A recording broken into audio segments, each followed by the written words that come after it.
So Jerome Ford, what do you remember about Jerome Ford as a teammate, and what's it gonna be like seeing him as an opponent?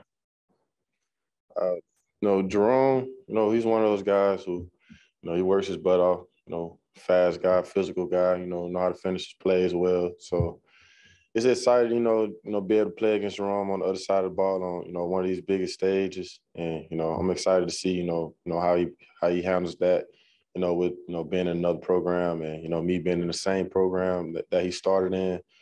That's an exciting matchup. Can't wait to see how it turns out. Charlie? Yeah, piggybacking off of that, even though he is now at another team and a team you're going to play against in the college football playoff, are you kind of excited to see him forge his own path and doing well at Cincinnati? Yeah, I'm super excited for him. He came here. It might not turn out how he wanted it to turn out for him, and he had to make a decision for himself and his family. He left and he joined a program that that was upcoming and just helped build onto that program and help lead them to where they are now. And I'm just so proud of just the progress he made with joining another program and making it to this point. Tony? Yeah, Brian, with Manuel Henderson being an in-state guy, did you play a part in recruiting with him? And have you actually gotten to see him play at all in any of his high school games? Well, I played a small part, in his recruitment. Whenever he come down to the campus, I just made sure, I talk to him and just holler at him a little bit. Just make sure he need anything. While he down, in town, just making sure he's comfortable with everything around here and just kind of seeing where his head at, with the program. And I had a chance to kind of watch some of his highlights, just during the season. Then have a chance to make any of his games, with us being in the season also. Mike? Seems like you guys fed off a lot of that underdog energy against Georgia. Now that you're back in that number one spot, at least in terms of the seed, just what are some of the challenges in trying to adjust and trying to be that number one team again, or being that number one team? I mean, we just gotta have that same approach as when we were the underdog. That the energy we came with, when we were doubted, and they had us as the underdog, and we brought a certain type of energy, just to make people, kind of respect, our team. And I feel like we just gotta continue that energy on, and whether we're the underdog or not, we gotta continue to show that same enthusiasm. We gotta bring that same energy as a team. Charlie? I asked Phil the same thing, but being in this position, after choosing to come back for a fifth year, is this kind of what you envision, the reason or one of the reasons you came back to be in a position to compete for a national championship? Yes, this is one of the exact reasons why I came back, to be able to play, in big games like this, and, just, to be able to play for it all, just to have that opportunity.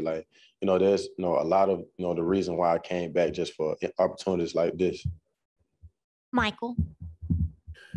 Yeah, what were you doing Saturday night when Bryce won the Heisman? What was your reaction? What was, how's it been like since he's been back in the building? Well, my reaction was, like Bryce, that's my locker buddy. We sit right beside each other, every day. And, and I just, I talk to him and I just make sure he got his head on straight. So, I was having dinner at a steakhouse when he won the Heisman, and I was just proud of him, just happy for him. And, I just know, the humble guy he is, that he would, win the trophy and he would return back here and he would be ready to, show up and be ready to prepare for this next game. Katie? Hey, Brian. How different is it for the team when y'all are preparing for the playoffs and you kind of don't have the distraction of class for a couple of weeks? And then just how ready are you and the rest of the guys to get back out on the practice fields after a couple of days off? Well, I think, this is a great opportunity for our team to, just focus in on, just what we got to do, prepare for our next game, and, it brings us some light as a team, just being done with classes and, kind of having that off our shoulders for a couple of weeks. So that gives a lot of guys, who may have been, just struggling with classes and just, having problems during school, just kind of be able to practice and, get ready for this game stress-free, not have to deal with school or anything other than football right now. Charlie? Speaking of having some time off, it's been some time now between games. Just how are you feeling physically? And was it good to kind of have some time off, have a break to kind of rest that muscle? Well, I feel a lot better physically. I have some of, the best athletic trainers, in the country down there. I just, spend extra time with them and, they'll make sure and they do everything in their power, to get you feeling better. Nick? Brian, at what point this season, for Bryce, did you realize that this could be a really special year for him? Just since the first game of the season, when he came out, starting quarterback, he just, he handled himself so well. It's been a journey. It's been some ups and downs, with our team, and he just kind of stepped up into his role, and he just done everything, in his power, to put himself in that position. Just so proud for him.